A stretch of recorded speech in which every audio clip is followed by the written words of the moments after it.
I've got nearly $28,000 in cash sitting inside a portfolio that now is just under $100,000.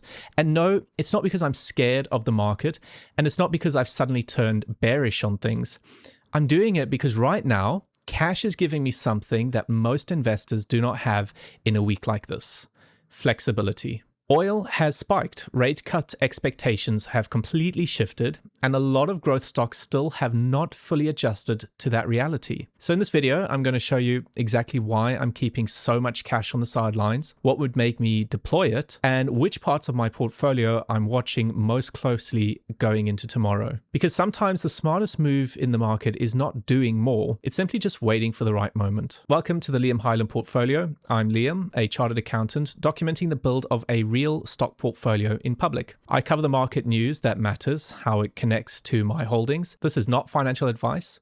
It's just simply analysis of stocks that I own. So right now the portfolio is sitting at around $99,000. But if we just zoom out, the real headline in the portfolio right now is actually my cash position. Roughly 28% of it is all in cash.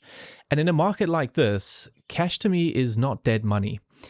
It's actually a bit of a shock absorber, so ultimately like a seatbelt, and at the same time, it also acts as dry powder for me to deploy. And while I've got that cash sitting on one side, the rest of the portfolio is still concentrated. I've got exposure to big tech and quality compounders like Microsoft, Meta, Amazon, and Alphabet, along with a couple of smaller value plays, and as well as an S&P 500 index fund. So this is not some hyper defensive bunker portfolio. It is still a real portfolio with real equity risk, which is exactly why the cash matters to me. So let's talk about what actually happened this week, because damn, did the market decide to kick in the door. This was not just a random red week where people got moody for no reason. This was an oil week.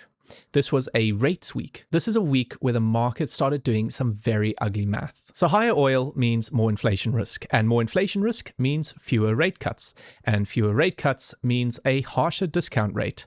And that harsher discount rate is like sand being poured directly into the gearbox of many of the stocks that I own in the portfolio. That is the context I'm carrying into tomorrow when the market opens. And the macro data doesn't really help either. The US fourth quarter growth just revised down to just 0.7%, which tells us that the economy had less momentum than we originally even thought it had before the latest oil shock. Consumer sentiment in early March also fell to 55.5 as higher gasoline prices started to bite. So the market got hit with the worst kind of combination right now, which is we've got the weaker growth on one hand and the renewed inflation anxiety on the other. So this is what pushed the rate cut story to shift so fast, right? Goldman Sachs pushed its first Fed cut call from June this year now to September, and Barclays followed suit.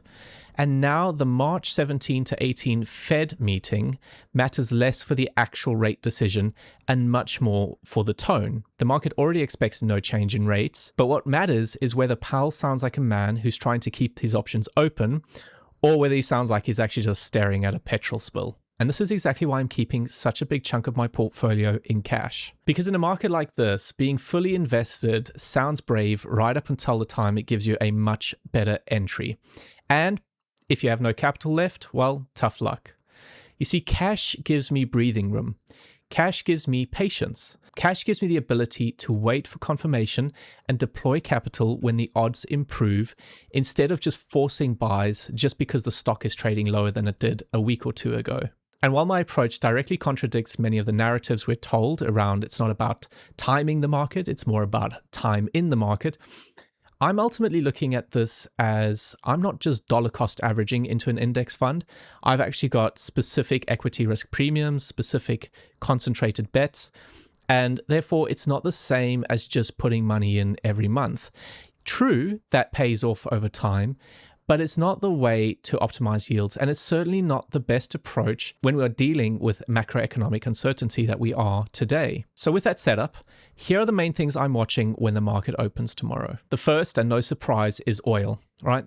If it cools off, the market can start breathing. If oil keeps climbing, then every other discussion gets contaminated by inflation fear. I do not care how attractive a stock looked last week if oil starts to rise again. Because in that scenario, the market is telling us this is not just a headline shock anymore. It is a policy shock.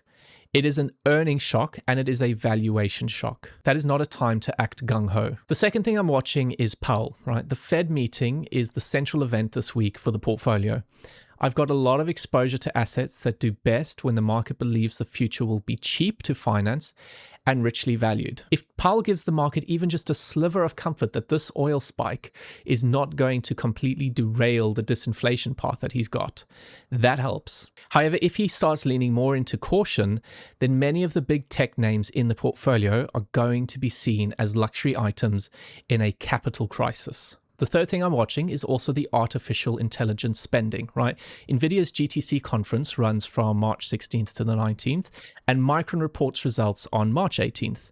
Now, I don't own either one of these, but for a portfolio full of Microsoft, Alphabet, Meta, and Amazon, those events matter a lot. This is like checking the pulse of the entire AI ecosystem at this point in time. You see, Nvidia's conference is focused on inference, agentic AI, and AI factories, and Micron's report will be another read-through of whether AI demand is actually present at the hardware level. If those signals are strong, the market may stay more resilient and potentially more forgiving of the huge capex we've seen so far. If, however, there is wobble, investors may start looking at AI spend less like a gold mine and more like a fire pit. And now to really circle this back to the main question, right? Do I want to use my cash now or do I want to keep waiting? Well, for start, when the market opens tomorrow, I'm not panic selling and I'm not using my cash position just yet, right? I'm not going to go and buy every dip. I know exactly what I'm following, right? What is oil doing?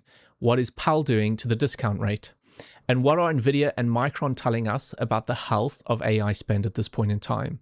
Because if the higher quality mega cap names in the portfolio hold together, while the weaker, more speculative names continue leaking, that is actually some useful information to us because that tells us that the market is still able to discriminate, right?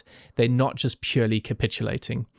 But if everything does get clubbed indiscriminately, then my 28% cash position becomes even more valuable. Now, in a week like this, cash is not cowardice. It's just purely optionality, right? It's a reserve tank. It's the dry powder sitting quietly in the corner while everyone else is just tripping all over the furniture. And that is the point of this video. I'm not holding cash because I think I can perfectly time the market. I'm holding cash because the market environment has changed, right? And I want the flexibility to respond appropriately. If the setup improves, sure, I can deploy.